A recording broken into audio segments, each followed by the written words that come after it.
मेरा नाम निशांत है। मैं कुछ सालों पहले नेपाल में नौकरी करने के लिए गया था। मैं वहाँ पर फैक्ट्री में नौकरी करता था और मुझे वहाँ पर एक बंगाली लड़की मिल गई।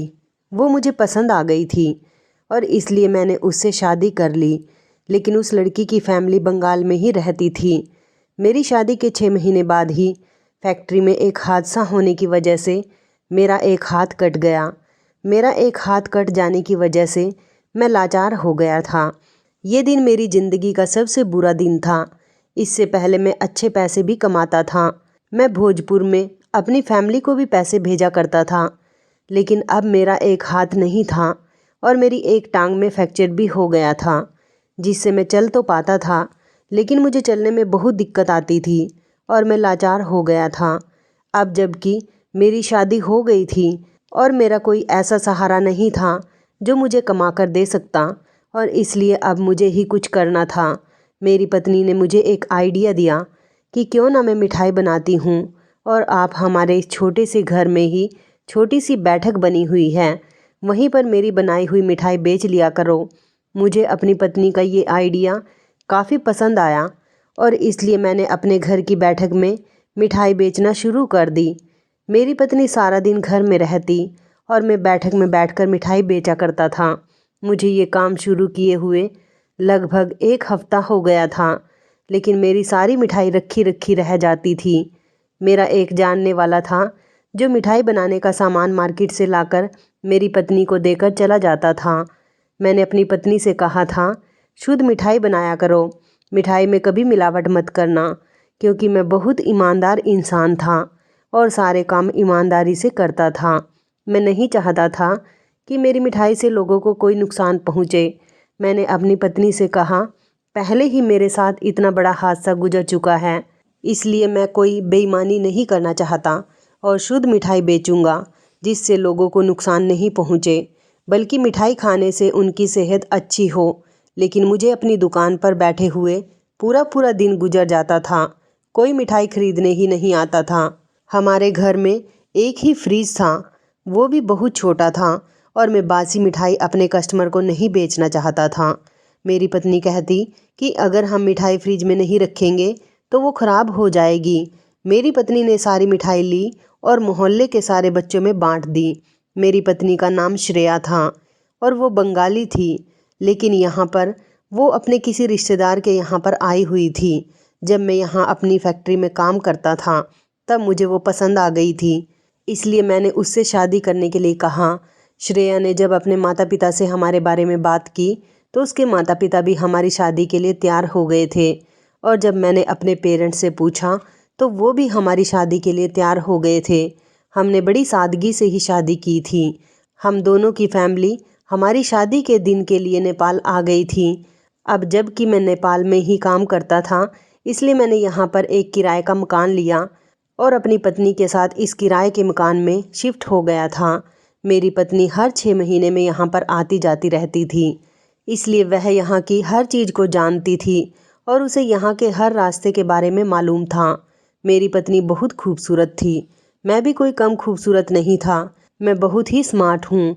मेरे माता पिता ने श्रेया को कहा भी था कि तुम हमारे साथ चलो, लेकिन वो मेरा साथ छोड़कर कहीं नहीं गई और मेरी शादी के पूरे 6 महीने बाद मेरे साथ ये हादसा हो गया था, जिसकी वजह से मेरा एक हाथ कट गया और मेरी एक टांग में फ्रैक्चर हो गया। यहाँ नेपाल में मैं किसी को नहीं जानता था, लेकिन श्रेया की यहाँ पर सबसे जान पहचान थी, क्योंकि वो जब अपने रिश्तेदार के यहाँ पर हर 6 महीने में आती थी तो लगभग 2 महीने यहाँ गुजार कर ही जाती थी। अब जब मेरे साथ ये हादसा हो गया तो मेरे माता पिता ने मुझसे बहुत कहा कि तुम भोजपुर वापस आ जाओ, लेकिन मैं भोजपुर वापस नहीं जा सकता था, क्योंकि भोजपुर में मुझे अपने हिसाब का कोई काम नहीं मिल रहा था, क्योंकि मैं पढ़ा लिखा भी नहीं था और मेरा मानना ये है कि अनपढ़ इंसान की कोई वैल्यू नहीं होती। बहुत से ऐसे लोग हैं जिन्हें नौकरी आसानी से मिल पाती है, इसलिए मैं चुपचाप नेपाल चला आया था और यहाँ पर एक फैक्ट्री में नौकरी कर रहा था। यहाँ मुझे पैसे अच्छे मिल जाते थे, इस वजह से मेरे घर के हालात भी बेहतर हो गए थे। मेरे माता पिता भी खुश रहने लगे थे। हमारे घर से गरीबी दूर हो गई थी।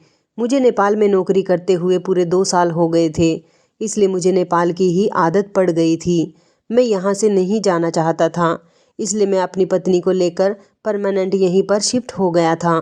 मेरी पत्नी ने भी कहा था कि चलो हम यहाँ से चलते हैं, लेकिन मैं भोजपुर जाकर अपने माता पिता पर बोझ नहीं बनना चाहता था, क्योंकि मेरे पिता भी बूढ़े हो चुके थे। घर में मेरे 2 भैया और 2 भाभियाँ रहती थी। वो लोग सोचते हैं कि अब ये लाचार हो गया है और हम पर बोझ बनने के लिए हमारे पास आ गया। इसकी मजबूरी है, इसलिए यह हमारे पास आ गया। लेकिन मैं तो बहुत ईमानदार और खुददार इंसान था, इसलिए मैं किसी का सहारा नहीं लेना चाहता था। मैंने अपनी पत्नी से कहा, मैं नहीं जाऊंगा, लेकिन यहीं पर रहकर कुछ दूसरा काम कर लूँगा। अभी मेरी टांग का फ्रैक्चर भी ठीक नहीं हुआ था, लेकिन मैं बैठकर मिठाई बेचने लगा था। कोई दूसरा काम भी मुझे नहीं आता था, लेकिन जब इंसान का हाथ नहीं होता तो वो भला कोई दूसरा काम कैसे कर सकता है। मेरा सीधा हाथ कट गया था, जबकि सीधे हाथ से तो बहुत सारे काम किए जा सकते हैं। मैं बहुत मजबूर और लाचार हो गया था। मैं मिठाई बेचने की बहुत कोशिश करता, लेकिन मेरी मिठाई बिक ही नहीं रही थी। बची हुई मिठाई तो हमें बच्चों में बांटनी पड़ जाती थी। मैं बहुत परेशान हो गया था।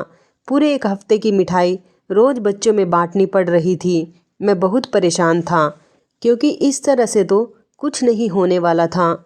जो मेरे जुड़े हुए पैसे थे वो मिठाई के सामान में खर्च हो चुके थे। अब मैं बहुत परेशान हो गया था। मेरे पास जुड़े हुए पैसे भी नहीं बचे थे। मेरी पत्नी बहुत अच्छी थी, वो मेरा बहुत ख्याल रखती थी और बड़ी मेहनत से मिठाई तैयार करती थी। इस हादसे के बावजूद भी वो मेरी बहुत मदद कर रही थी। उसने मुझसे वादा किया था कि वो मुझे छोड़कर कभी नहीं जाएगी और हमेशा इसी तरह से मेरा साथ देगी। मैं तो बिल्कुल लाचार हो गया था, इसलिए मेरे सारे काम भी वही किया करती थी। उसे घर के काम भी करने होते थे और मेरे काम भी करने होते थे, और अब तो वो मिठाई भी बनाने लगी थी।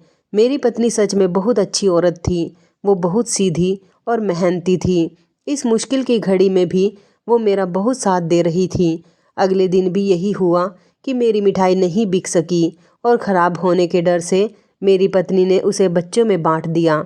मेरी पत्नी मुझसे कहने लगी, इस तरह से तो रोज़ हमारा नुकसान ही हो रहा है और अब आगे मिठाई के लिए हमारे पास पैसे नहीं बचे। इस तरह से कैसे काम चलेगा और हमारी आने वाली ज़िंदगी कैसे गुजरेगी। मैं भी बहुत ज़्यादा परेशान हो गया था। मेरे पास अपनी पत्नी के सवाल का कोई जवाब मौजूद नहीं था। अपनी पत्नी से बात करते करते मेरी आंखों में आंसू आ गए थे और फिर मेरी पत्नी भी रोने लगी थी। मेरी पत्नी मुझे तसल्ली देने लगी और कहने लगी कि फ़िक्र मत करो, सब कुछ ठीक हो जाएगा, भगवान सब ठीक कर देगा। आप परेशान क्यों होते हो, मैं हूं ना आपके साथ, सब कुछ ठीक हो जाएगा। मेरी पत्नी ज़्यादातर यहाँ पर आती जाती रहती थी, इसलिए वो बहुत अच्छी नेपाली भाषा बोलती थी। मेरी पत्नी बहुत ज़्यादा खूबसूरत थी। उसे देखकर तो मुझे कभी कभी ये अफसोस होता था कि कहीं मेरी पत्नी ये ना सोचे कि मैं अब उसके काबिल नहीं रहा, और मुझे ये डर रहने लगा था कि कहीं मेरी पत्नी मुझे छोड़कर ना चली जाए।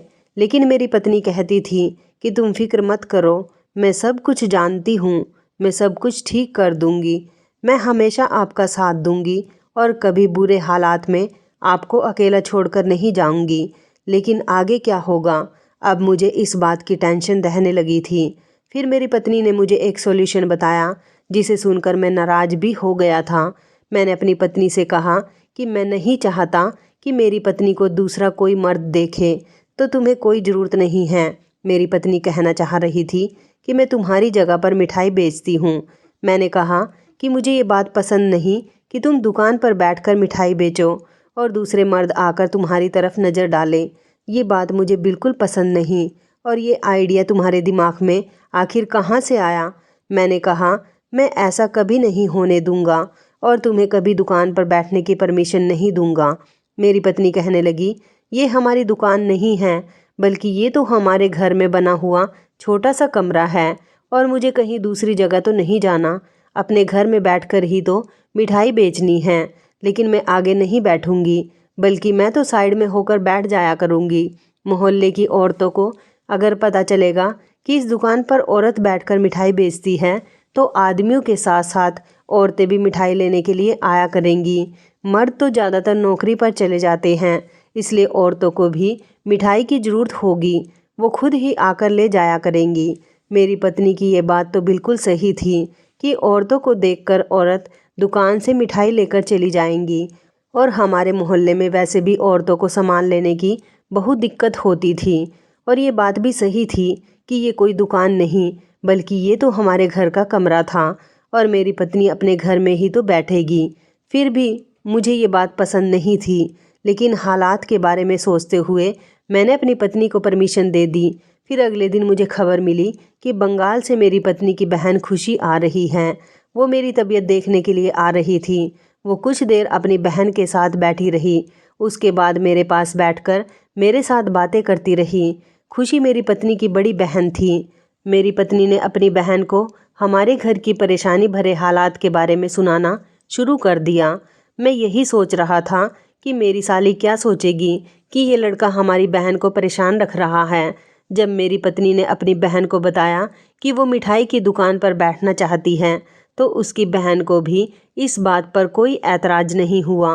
वो कहने लगी, अगर ये दुकान पर बैठ जाएगी तो कोई बात नहीं, और वैसे पत्नी ही तो पति के बुरे वक्त में काम आती है। अगर वो आपका साथ दे रही है तो इसमें क्या बुरी बात है।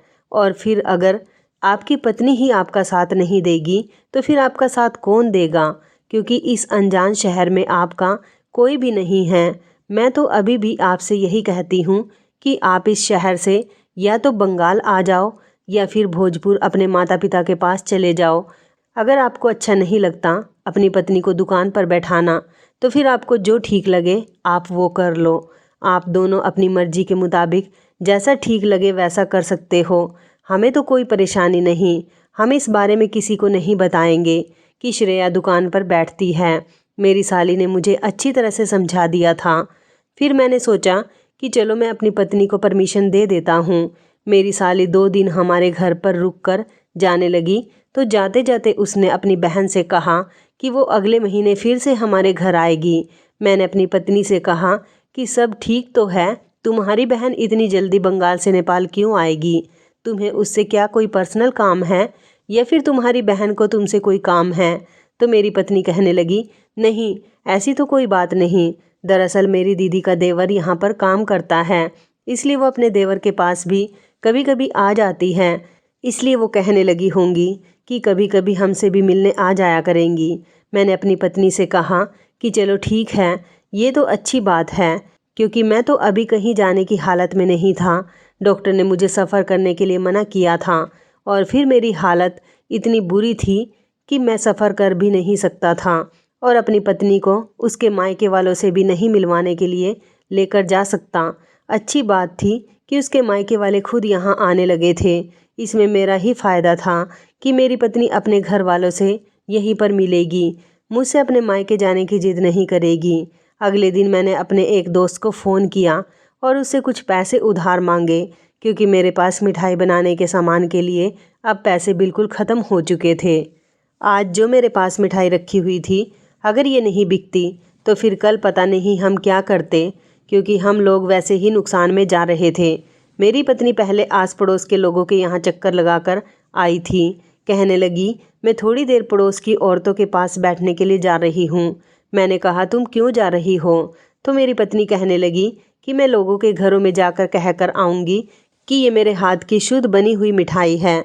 मेरी मिठाई खाने से आप लोगों को कोई बीमारी नहीं लगेगी और ना ही मेरी मिठाई में कोई मिलावट होगी।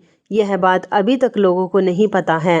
लोगों को लगता है कि हम मार्केट से ही मिठाई खरीद कर बेचते हैं, तभी कोई हमारी मिठाई खरीदने नहीं आता। जब लोगों को ये बात पता चलेगी कि ये घर पर बनी हुई मिठाई है और शुद्ध मिठाई है, तो लोग खुद चलकर हमारे पास आएंगे और हमारी मिठाई को टेस्ट करेंगे। जब टेस्ट करेंगे तो उन्हें मिठाई बहुत पसंद आएगी। उसी के बाद तो हमारी मिठाई की बिक्री होने लगेगी। और सबसे अच्छी बात यह है कि जब औरतों को पता चलेगा कि मैं मिठाई बेच रही हूँ, तो औरतें भी यहाँ पर मिठाई लेने के लिए आ जाया करेंगी। हमें अपनी मिठाई की थोड़ी बहुत पब्लिसिटी तो करनी ही होगी ना, तभी तो हमारा काम चलेगा। मेरी पत्नी सिर्फ हमारे मोहल्ले के ही कुछ घरों में गई थी, उसके बाद वापस आ गई। और उसके बाद मेरी पत्नी कहने लगी कि आप मेरे लिए भगवान से प्रार्थना करो कि आज ये मिठाई बिक जाए। सब कुछ ठीक हो जाए, हमारे घर के हालात भी बेहतर हो जाएंगे। थोड़ी देर के बाद मेरी पत्नी मिठाई की दुकान पर बैठ गई। एक कस्टमर औरत आई तो मेरी पत्नी ने उसे मिठाई दी। वो औरत लगभग 2 किलो मिठाई खरीद कर ले गई थी। मेरी पत्नी इस बात से बहुत खुश हुई। मैंने उससे कहा कि एक कस्टमर से काम नहीं चलेगा। अगर आज हमारी ये सारी मिठाई नहीं बिकी तो फिर हमें ये मिठाई बच्चों में बांटनी पड़ेगी और कल की मिठाई बनाने के लिए हमारे पास पैसे नहीं बचेंगे। भगवान से यही प्रार्थना करता हूँ कि हमारी आज की सारी मिठाई बिक जाए ताकि हम नुकसान में ना जाए। मैं बैठे बैठे बहुत थक गया था और टेंशन की वजह से मेरे सर में भी बहुत दर्द हो रहा था। इसलिए मैं आराम करने के लिए कुछ देर अपने कमरे में जाकर लेट गया और अपनी पत्नी से कहा कि तुम दुकान का ध्यान रखना। मैं जब आराम करने के लिए लेट गया तो मुझे नींद आ गई। सोते सोते अचानक मेरी आँख खुली। मुझे सोते हुए 3 घंटे हो गए थे। मैं घबरा कर लंगड़ाता हुआ अपनी दुकान पर गया। मैं यही सोच रहा था कि आज भी मिठाई नहीं बिकी होगी। मैं अपनी बैठक में गया और पत्नी से कहने लगा, क्या हुआ, आज भी मिठाई नहीं बिकी होगी ना? तो मेरी पत्नी खड़ी हुई और मुस्कुराने लगी और कहने लगी, नहीं, ऐसा कुछ नहीं है, आज मैंने सारी मिठाई बेच दी है। मेरी पत्नी ने सारे पैसे उठाए और मेरी तरफ बढ़ाने लगी। मुझे तो ये सब देखकर बड़ी हैरानी हुई। मैंने जब दुकान की तरफ नज़र घुमाई तो दुकान की सारी मिठाई ख़त्म हो चुकी थी। ये बात सच थी कि मेरी पत्नी ने सारी मिठाई बेच दी थी और वो उसी बिकी हुई मिठाई के पैसे मुझे दे रही थी। मैं हैरान रह गया था कि इन 3-4 घंटे में मेरी दुकान खाली हो गई थी। मेरी दुकान की सारी मिठाई बिक चुकी थी। मुझे लगा कि मेरी पत्नी मजाक कर रही है या फिर मैं कोई सपना देख रहा हूँ। लेकिन जब मैंने दुकान की तरफ देखा तब यकीन करने के अलावा मेरे पास कोई और चारा भी नहीं था। मिठाई के सारे बर्तन खाली पड़े हुए थे और पैसे भी उतने ही थे जितनी कि आज की सारी मिठाई के बनते थे। हमारी सारी मिठाई लगभग 8,000 रुपये की बिक गई थी। मेरी पत्नी ने कहा कि इनमें से आधे पैसे मुझे दे दो ताकि मैं कल की मिठाई बनाने का सामान ला सकूं। मैंने आधे पैसे अपनी पत्नी को दे दिए और उसके बाद मेरी पत्नी खुद सामान लेने के लिए घर से निकल गई। मैं बड़ा हैरान था कि आज हमारी सारी मिठाई बिक गई थी। अब हर दिन ऐसा ही होने लगा था। जब मेरी पत्नी दुकान पर मिठाई बेचने के लिए बैठती तो सारी मिठाई बिक जाती थी। मेरी पत्नी के पास औरतें और मर्द दोनों ही मिठाई खरीदने के लिए आते थे। लोग काफ़ी खुशी खुशी मिठाई लेकर जाने लगे थे और हमारी मिठाई की दुकान पर भीड़ लगी रहती थी। हमारे घर के हालात सुधरने लगे थे। हमारे पास काफ़ी पैसा इकट्ठा रहने लगा था। इसके बाद मेरी पत्नी ज़्यादा सामान लेकर आई और सारी रात किचन में खड़े होकर मिठाई बनाती। लेकिन मेरी पत्नी डिब्बे में ही मिठाई रखकर उसको पैक कर दिया करती थी। मेरी पत्नी का कहना था कि हम कस्टमर को खुली हुई मिठाई नहीं देना चाहते क्योंकि खुली हुई मिठाई पर मक्खियाँ बैठती हैं जिनसे बीमारियाँ फैलती हैं। मेरी पत्नी भी बहुत समझदार हो गई थी। हमें लगभग 5 महीने हो गए थे लेकिन हर महीने मेरी साली भी आती थी। वो हमारे इस काम से बहुत खुश हुई थी। मेरी साली खुशी से कहने लगी कि हमें तो भाई बहुत खुशी हुई कि आपके घर के हालात बदल गए और आप दोनों ने मेहनत करके अपने घर की गरीबी को ख़त्म कर दिया, वरना तो लोग इस तरह का हादसा हो जाने के बाद अपने अंदर की हिम्मत को ख़त्म कर देते हैं और अपने रिश्तेदारों से उम्मीद लगाने लगते हैं। आप दोनों ने तो खुद मेहनत करके सब कुछ ठीक कर लिया, ये तो बहुत अच्छी बात है। मेरी साली बहुत खुश हुई थी। वो हर महीने हमारे घर आने लगी थी। एक दिन मेरी साली घर पर आई हुई थी और वो दोनों दूसरे कमरे में बैठी हुई आपस में बातें कर रही थी। तभी अचानक मैं उनके कमरे में चला गया। मैंने देखा कि मेरी साली अपनी बहन को एक छोटा सा कट्टा दे रही थी। जैसे ही मैं अंदर गया तो अचानक मेरी साली ने उस कट्टे को छिपा दिया। उन दोनों की नज़र जैसे ही मुझ पर गई थी मेरी पत्नी घबरा गई और उसने अपनी बहन को इशारा किया और मेरी पत्नी ने मुझे बातों में लगा लिया। मेरी साली बड़ी शातिर थी। वो चुपचाप उस कट्टे को उठाकर ऊपर वाले कमरे में लेकर चली गई। मैंने अपनी पत्नी से पूछा कि इस कट्टे में क्या है, तो मेरी पत्नी कहने लगी, दीदी का कुछ पर्सनल सामान है, वो ऊपर स्टोर रूम में रखने जा रही हैं। इन दोनों को शायद पता नहीं था कि मैं उनकी चालाकी समझ गया था। वो दोनों मुझसे कुछ छुपा रही थी। उस कट्टे में कुछ तो ज़रूर ऐसा था कि वो मुझे उसके बारे में बताना नहीं चाह रही थी। हमारा स्टोर रूम ऊपर बना हुआ था। मैं ठीक से चल नहीं पा रहा था, इस वजह से मैं सीढ़ियों तक नहीं चढ़ सकता था। मेरी पत्नी और साली दोनों ही मुझसे झूठ बोल रही थी। मैं चाहता था कि ऊपर जाकर देखूं कि इस कट्टे के अंदर क्या है, लेकिन मेरी मजबूरी थी, मैं सीढ़ियाँ नहीं चढ़ सकता था। जब मेरी साली नीचे उतर कर आई तो मैंने उससे भी यही सवाल किया कि तुम स्टोर रूम में क्या रख कर आई हो, तो उसने भी यही कहा कि इसमें मेरा कुछ पर्सनल सामान है, जब मैं अपने घर जाऊंगी तो इसे ले जाऊंगी। मैंने कहा कि ऐसा कौन सा पर्सनल सामान है जो सिर्फ स्टोर रूम में ही रखा जा सकता है। मेरी पत्नी और मेरी साली ने दोनों ने मुझे बातों में लगा लिया और बातों बातों में मुझे ऐसा कर दिया कि मैं उस कट्टे की बात को बिल्कुल भूल गया। लेकिन रात के टाइम ही मुझे पता चला कि 1 घंटे बाद मेरी साली बंगाल जा रही हैं। जब मेरी साली चली गई तो मैंने अपनी पत्नी से कहा कि वो अपना पर्सनल सामान नहीं लेकर गई, तो मेरी पत्नी ने कहा कि नहीं तो शायद अपना सामान भूल गई है, कोई बात नहीं, अगली बार आएगी तो ले जाएगी। जबकि मैं अच्छी तरह से समझ गया था कि उस कट्टे के अंदर कोई पर्सनल चीज़ नहीं, वो एक छोटा सा कट्टा था। अगर उस कट्टे के अंदर मेरी साली का पर्सनल सामान था तो फिर वो अपने पर्सनल सामान को यहाँ भूल कर कैसे जा सकती है। वैसे मेरी साली बहुत अच्छी थी, वो हर बार मेरी फ़िक्र करती थी और अपने पति के साथ ही हमारे घर पर आई थी। लेकिन अब की बार ना जाने ऐसा क्या हुआ था कि वो अब अकेले ही बंगाल से नेपाल आने लगी थी। लेकिन मेरे दिमाग में सिर्फ यही बात घूम रही थी कि उसने जो कट्टा मेरी पत्नी को दिया था उसके अंदर ऐसा क्या था और वो दोनों मुझसे उसे छुपा क्यों रही थी। मेरी पत्नी ने हर बार मुझे बातों में लेने की कोशिश की, लेकिन मैं समझ गया था कि ज़रूर कुछ ना कुछ गड़बड़ है। उस कट्टे के अंदर ऐसा क्या था? कहीं वो मेरी पत्नी के लिए उस कट्टे के अंदर राशन तो नहीं लेकर आई थी? मुझे अपने ससुराल वालों से कोई मदद नहीं लेनी थी। मैं कोई बेवकूफ़ इंसान नहीं था और ना ही अपने ससुराल वालों से कोई सहारा लेना चाहता था। राशन तो यहाँ भी मिल सकता है, तो फिर मेरी पत्नी की बहन बंगाल से ही राशन क्यों लेकर आएगी? मैंने अपनी पत्नी को अच्छी तरह से समझाया हुआ था कि मुझे कभी भी तुम्हारे मायके वालों से कोई मदद नहीं चाहिए। अगर मुझे कभी किसी की ज़रूरत पड़ी तो मैं सबसे पहले अपने माता पिता से मदद लूँगा, चाहे मेरा दूसरा हाथ भी क्यों ना कट जाए। तुम्हारे लिए और अपने लिए सब कुछ मैं ही करूँगा, कभी हिम्मत नहीं हारूँगा। अब मैं धीरे धीरे थोड़ा बहुत चल सकता था, क्योंकि मेरी टांग के फ्रैक्चर को थोड़ा थोड़ा फ़र्क होने लगा था। धीरे धीरे मैं इतना काबिल तो हो ही चुका था कि खुद को संभाल लिया करता था। मेरी पत्नी ने भी मुझे वादा किया था कि वो मुझे छोड़कर कभी नहीं जाएगी और ना ही कभी अपनी फैमिली वालों से मदद मांगेगी। अगर मेरी पत्नी के पेरेंट्स अपनी मोहब्बत से कुछ देते हैं तो वो उनका प्यार और सम्मान है, लेकिन हम अपनी तरफ से उनसे कोई मदद नहीं मांगेंगे। लेकिन फिर मेरे दिमाग में वही बात आ गई कि उस कट्टे के अंदर क्या है, और अब तो मुझे इस बात पर भी शक होने लगा था कि मेरी पत्नी ऐसा क्या करती थी जो उसकी मिठाई रोज़ के रोज़ 3-4 घंटे में बिकने लगी थी। यही वो मिठाई थी और यही वो दुकान थी और यही वो मोहल्ला था और इसी मोहल्ले के लोग थे।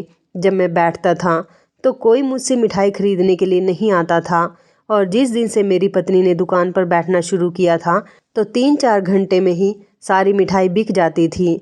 ऐसा भी नहीं था कि मेरी पत्नी अपने आप को सबको दिखाने के लिए दुकान पर बैठती थी।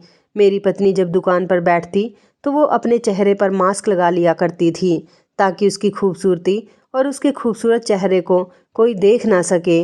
वो भी दूसरे मर्दों के सामने नहीं आना चाहती थी, क्योंकि मेरी पत्नी बहुत शर्मीले टाइप की थी।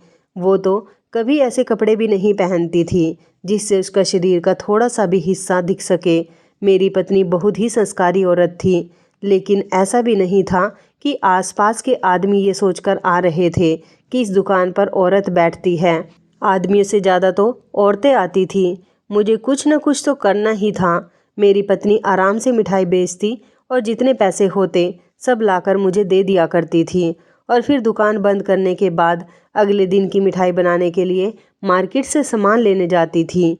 वो रोज़ औरतों से ये भी कहती थी कि तुम मेरे घर मिठाई लेने के लिए आ जाया करो। हमारे दुकान पर मर्द कम और औरतें ज़्यादा आती थी। चलते फिरते जिस औरत पर भी मेरी पत्नी की नज़र पड़ जाती तो वो उसको हमारी दुकान के बारे में और मिठाई के बारे में बताने लगती, और वही औरतें हमारी दुकान पर मिठाई लेने के लिए आ जाती थी।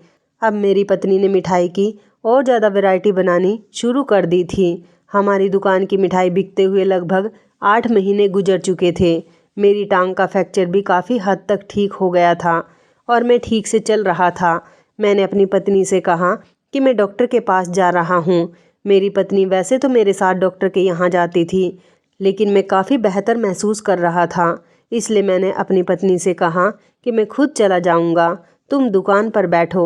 मेरी पत्नी ने कहा कि ठीक है, आप चले जाओ, अगर आपको अकेले जाना बेहतर लगता है तो वो कहने लगी, मुझे वैसे भी मिठाई बेचनी है, आज दिवाली का दिन है, कस्टमर ज़्यादा आएंगे, उसके बाद मुझे घर की सजावट भी करनी है।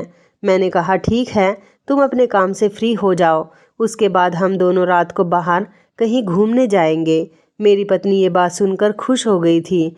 ये कहकर मैं घर से बाहर निकल आया। ये कहकर मैं मार्केट चला आया था और मार्केट से मैंने एक साड़ी खरीदी। साड़ी तो मैं अपनी पत्नी की भी ले सकता था, लेकिन मेरी पत्नी अपनी साड़ी को पहचान जाती। साड़ी मैंने इसलिए खरीदी थी क्योंकि मैं साड़ी पहनकर अपनी पत्नी की दुकान पर मिठाई खरीदने के लिए जाना चाहता था, इसलिए मैंने वैसा ही किया। मैंने एक सुनसान जगह पर खड़े होकर साड़ी पहन ली और घूंघट डालकर अपने चेहरे को अच्छी तरह से छुपा लिया। मैं बड़ी खामोशी से अपनी पत्नी की दुकान पर आ गया था और मैंने अपने आप को इस तरह से कर लिया था कि कहीं मेरी पत्नी मुझे पहचान ना जाए। मैंने औरत जैसी आवाज़ निकाल कर कहा कि मुझे 1 किलो मिठाई चाहिए। ऐसा मैं इसलिए कर रहा था क्योंकि मुझे ये जानना था कि कहीं मेरी पत्नी कोई गड़बड़ तो नहीं कर रही। अगर उसने मुझसे पैसे ले लिए और मुझे मिठाई दे दी तो मैं समझ जाऊंगा कि मामला क्या है। वैसे मुझे अपनी पत्नी पर ज़्यादा शक नहीं करना चाहिए था, लेकिन शक करना भी ज़रूरी था क्योंकि मैं भी तो उसी दुकान पर बैठा करता था जिस पर मेरी पत्नी बैठ रही थी। फिर मुझसे कोई मिठाई क्यों नहीं खरीदता था और मेरी पत्नी से क्यों खरीद रहा था? बस यही बात मुझे परेशान कर रही थी और यही सब जानने के लिए मैं साड़ी पहनकर औरत के रूप में अपनी पत्नी के पास मिठाई लेने के लिए आया था। मैंने शॉल भी ढकी हुई थी क्योंकि ठंड बहुत हो रही थी, इसलिए मेरी पत्नी को भी यही लगा कि मैं एक औरत हूँ। तभी अचानक मेरी पत्नी ने कहा कि आपकी 1 किलो मिठाई पैक कर दी है, इसके अलावा वो आपको कितनी देनी है? मैंने कहा कि क्या कितनी देनी है? तो मेरी पत्नी कहने लगी कि वही 1 किलो देनी है या फिर 2 किलो देनी है। मैंने कहा कि 1 किलो दे दो, क्योंकि मैं समझ नहीं पा रहा था कि मेरी पत्नी किस चीज़ की बात कर रही है। इसलिए वो जिस चीज़ की बात कर रही थी वो चीज़ भी 1 किलो पैक करवा ली थी। मैं पैसे देकर वापस आ रहा था तो मेरी पत्नी कहने लगी कि आप दोबारा वापस आना, आपको ये चीज़ बहुत पसंद आएगी क्योंकि ये प्योर माल है। और मैं ये सामान लेकर अपने दोस्त के घर चला गया था। वहाँ जाकर मैंने उसके कमरे में बैठकर जब वो सामान खोला तो मिठाई के डिब्बे में तो मिठाई ही मौजूद थी, लेकिन जब मैंने दूसरा वाला डिब्बा खोला तो मैं हैरान रह गया था कि इस डिब्बे के अंदर 1 किलो फिटकरी मौजूद थी। मेरा दोस्त भी वहीं पर मौजूद था और मेरा दोस्त उस फिटकरी को देखकर हैरान रह गया, जबकि मैं फिटकरी को देखकर हैरान नहीं हुआ था क्योंकि फिटकरी तो एक नॉर्मल सी चीज़ है। मेरे दोस्त ने कहा कि तुम ये क्या चीज़ उठा कर लाए हो, तुम इसे मेरे घर से ले जाओ वरना यहाँ पर पुलिस आ जाएगी। मैंने कहा ये तो फिटकरी ही है और फिटकरी होने से किसी के घर में पुलिस कैसे आ सकती है? मेरा दोस्त कहने लगा, तुम पागल हो गए हो क्या? तुम्हें नहीं पता कि ये कोई मामूली फिटकरी नहीं, ये एक ऐसी फिटकरी है जिससे औरतें नशा करती हैं। मेरे दोस्त ने कहा कि तुम्हारी पत्नी दुकान में बैठकर गलत काम कर रही है, इसका मतलब यह है कि तुम्हारी पत्नी गैर कानूनी काम कर रही है और अभी तक शायद पुलिस को इस बारे में नहीं पता कि तुम्हारी पत्नी ये चीज़ अपनी दुकान पर बेच रही है। अगर पता चल गया तो पुलिस तुम्हें और तुम्हारी पत्नी को गिरफ्तार कर लेगी और इतनी लंबी सज़ा होगी कि तुम कभी जेल से रिहा नहीं हो सकोगे। ये सुनकर तो मैं घबरा गया था और मेरा पूरा शरीर कांपने लगा था क्योंकि मैं बहुत ईमानदार आदमी था, मैं कभी बेईमानी वाले काम नहीं करता था। तो फिर ये मेरी पत्नी क्या कर रही थी? लेकिन मैं सोच में पड़ गया था कि मेरी पत्नी के पास यह फिटकरी कहाँ से आई थी। फिर मेरे दिमाग ने काम किया और मैं समझ गया कि हर महीने जो मेरी साली मेरे घर आती है और वो जो कट्टा लेकर आती है, शायद उस कट्टे के अंदर यही फिटकरी होती है और उस दिन भी उस कट्टे के अंदर यही फिटकरी होगी। ये चीज़ वो बंगाल से लेकर आ रही थी। मेरे दोस्त ने बताया कि ये फिटकरी यहाँ पर कहीं नहीं मिलती, ये सिर्फ दूसरे शहरों में पाई जाती है, क्योंकि नेपाल में फिटकरी बैन है और कोई भी फिटकरी का व्यापार नहीं कर सकता, क्योंकि ये मामूली फिटकरी नहीं है। ये ऐसी फिटकरी है जिसको पानी में मिलाकर पीने से इसका नशा किया जाता है। मेरे दोस्त ने बताया कि इस फिटकरी की एक ख़ास बात ये भी है कि जो भी औरत ये फिटकरी पानी में मिलाकर पीती है उसे कभी प्रेगनेंसी नहीं रहती। इसलिए फिटकरी का ऐसे ही औरतें सेवन करती हैं जिन्हें बच्चा नहीं चाहिए होता। मैंने सोचा तभी तो हमारी दुकान पर ज़्यादातर औरतों की भीड़ लगी रहती है। इसका मतलब यह था कि मेरी पत्नी और उसकी बहन ये दोनों मिलकर इस काम को अंजाम दे रही थी। और जो मेरी साली मेरी पत्नी के लिए कट्टा लेकर आई थी वो भी इसी फिटकरी का कट्टा था और वो ये चीज़ बंगाल से लेकर आ रही थी और ये दोनों मिलकर मेरी आंखों में धूल झोंक रही थी। मिठाई के साथ इस तरह की चीज़ें बेचना कोई अच्छा काम नहीं था। मैं तो इस फिटकरी को वही मामूली फिटकरी समझ रहा था जो कि हम लोग इस्तेमाल करते हैं, लेकिन जब मुझे यह पता चला कि ये कोई मामूली फिटकरी नहीं बल्कि ये नशा करने वाली फिटकरी है तो ये सुनकर मेरे पैरों तले से ज़मीन निकल गई थी और अब मुझे कुछ भी करके इस गलत काम को रोकना था। लोग हमारे यहाँ मिठाई लेने के बहाने साथ ही इस चीज़ को भी खरीदने आते थे। इसका मतलब ये था कि मेरी मिठाई की दुकान पर सारी नशा करने वाली औरतें ही आ रही थी और या फिर कुछ ऐसी औरतें जिनको प्रेगनेंसी नहीं चाहिए थी। वो औरतें अपने घर वालों से कहती होंगी कि हम मिठाई लेने जा रहे हैं, जबकि वो औरतें ये गलत फिटकरी लेने आई थी और उन्हें मिठाई भी मिल जाती थी।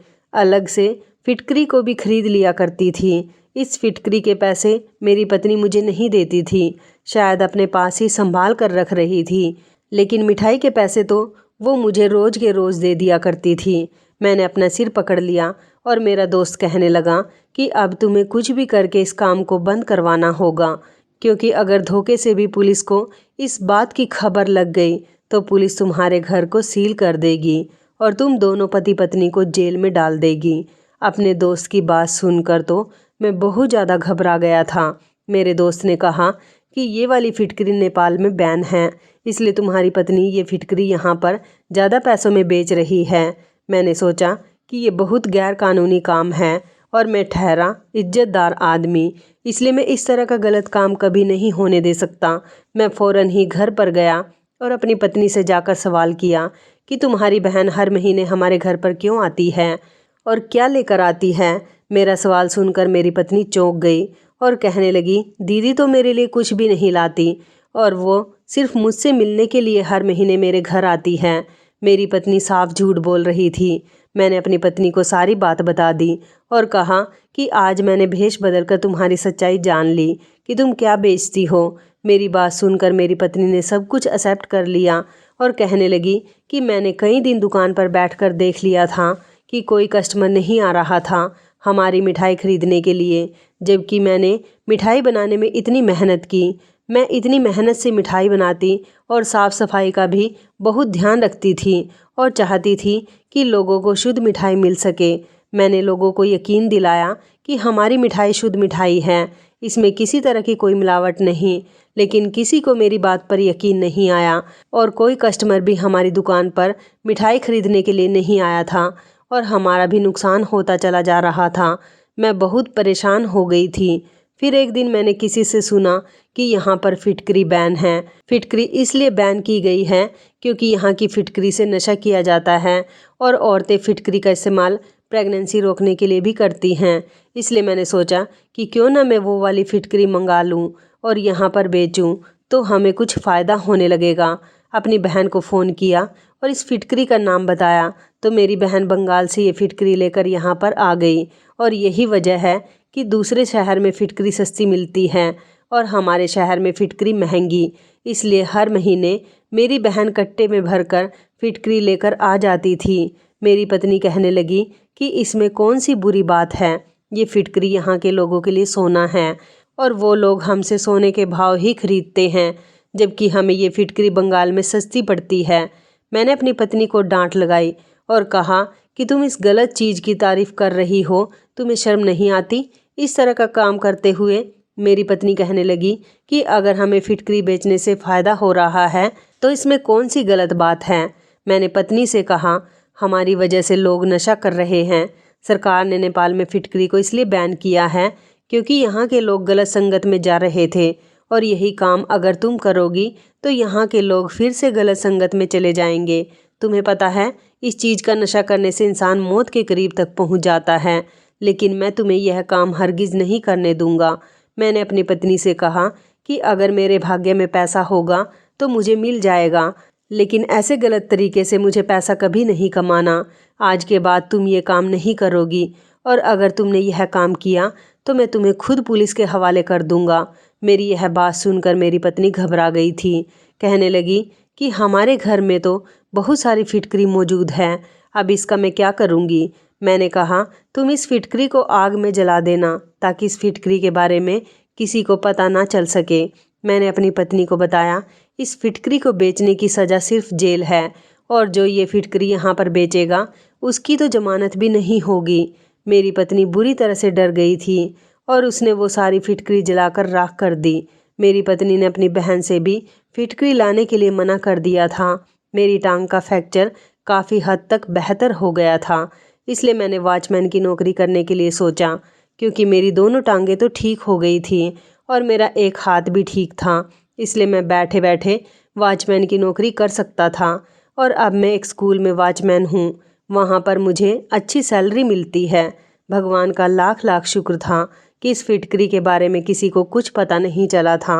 अगर पता चल जाता तो हम दोनों पति पत्नी को जेल भी हो सकती थी, लेकिन मेरी पत्नी ने इस बात की कसम खा ली थी कि वो आज के बाद कभी ऐसा गलत काम नहीं करेगी। अब हम दोनों पति पत्नी एक साथ बहुत खुश रह रहे हैं।